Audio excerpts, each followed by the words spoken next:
অশোকনগরে শিশু পাচারকারী সন্দেহে এক মহিলাকে বেধড়ক মারধর। পুলিশ বাঁচাতে গেলে পাল্টা পুলিশকেই আক্রমণ। আহত হয় এক পুলিশ কর্মী। ঘটনাটি অশোকনগর থানার ভুরকুন্ডা পঞ্চায়েতের পুমুলিয়া এলাকায়। পরবর্তীতে বিশাল পুলিশ বাহিনী গিয়ে ঘটনা নিয়ন্ত্রণে আনার চেষ্টা করা হয়। পরিস্থিতি নিয়ন্ত্রণে আনা হয় এবং উদ্ধার করা হয় ওই মহিলাকে। জানা গিয়েছে মহিলা দক্ষিণ চব্বিশ পরগনার ডায়মন্ড হারবার এলাকার বাসিন্দা এবং কী কারণে তিনি ওই স্থানে গিয়েছিলেন, কেনই বা তাকে সন্দেহ করা হয়েছিল, এ নিয়ে ইতিমধ্যেই তদন্তে নেমেছে পুলিশ। পৌরসভার চেয়ারম্যান প্রবোধ সরকার এ বিষয়ে বলেছেন যে পুলিশকে মারধর করা হয়েছে এই ধরনের ঘটনা যাতে ভবিষ্যতে আর না ঘটে সেদিকে আরো বেশি করে নজর দিতে হবে।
তুমি তো কম পয়সা নেবে না তো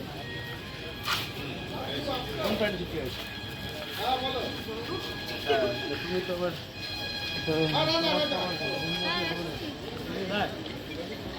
আসলে আমাদের কারোরই হুজুকের নাচা ভালো নয়, এটা আমি মনে করি। সবসময় প্রত্যেকটা ঘটনার ক্ষেত্রে আমাদের সজাগ হওয়া দরকার। আরও যদি আমরা সজাগ না থাকি তাহলে আগামী দিনে আরও বড় কোনো ঘটনা ঘটতে পারে। আজকে যে ঘটনা ঘটেছে সেটা বশির আহমেদ নামে একটা মেয়ে, ও ডায়মন্ড হারবার থেকে চলে এসেছিলো পুমলিয়াতে আসার পর ওকে সন্দেহ করে ওখানকার বেশ কিছু ছেলেরা ধরে মারধর করে এবং যে অবস্থা তৈরি হয়েছিল তাতে যদি পুলিশ খুব তৎপর না হতো তাহলে আরও বড় ঘটনা ঘটতে পারতো। এবং পুলিশকে কিন্তু তারা অ্যাটাক করে, ওখানকার ছেলেরাও, মানে ওদের গণ্ডগোল থেকে পুলিশও মার খায়। আমাদের মানিকবু নামে একজন অবস্থা থানার স্টাফ আছেন, তিনিও মারধর খেয়েছেন এবং অনেক কষ্টে, প্রায় কয়েকশো লোক জড়ো হয়ে গেছিলো, অনেক কষ্টে মেয়েটিকে রেস্কিউ করে ওরা থানায় নিয়ে এসছে এবং সেরকম কিছু হয়নি। মেয়েটির সাথে কথা বললাম আমরা এবং আমার মনে হয় যে কোনো মানুষেরই আইন নিজে হাতে তোলা উচিত নয়। আমার মনে হয় যে এই ধরনের ঘটনা থেকে আরও বড় কোনো ঘটনা ঘটতে পারত। মানুষের আমরা অনুরোধ করি জনগণের কাছে যে আপনারা আইন নিজে হাতে তুলে নেবেন না, আপনারা প্রশাসনের প্রতি ভরসা রাখুন, আস্থা রাখুন।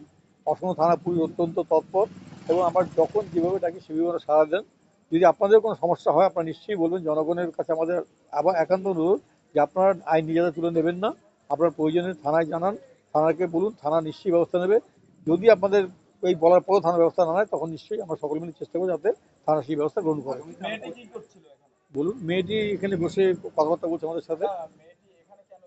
হ্যাঁ, দেখুন সেই মেয়েটি সত্যি কথা বলবে কি না তাও আমি জানি না, কেন এসছে তাও আমি জানি না। এসছে বলছে সাইকেলে, ডায়মন্ড হারবার থেকে চলে এসছে পুমলিয়াতে, সাইকেল নিয়ে কেন এসছে, কীভাবে এসছে তা আমরা জানি না। কিন্তু এইটুকু বুঝি যে মেয়েটিকে দেখে এখন স্বাভাবিক আছে মেয়েটি, মানে কথাবার্তা বলছে, অর্থাৎ বড় কোনো অঘটন ঘটেনি এটা আমরা বলতে পারি। আগামী থেকে আরও প্রচার চালাবেন আপনারা? আমরা দেখুন, আমরা সবসময় এটা বলি, টাউনে এই ভয় খুব কম। আপনারা জানেন যে টাউনটা আমরা সবসময় সজাগ থাকি। গ্রামে হয়তো অনেক দূর দূরান্ত লোকজন আসে, বিভিন্ন জায়গায় লোকজন আসে, কখনো কখনো হয়ে যায়।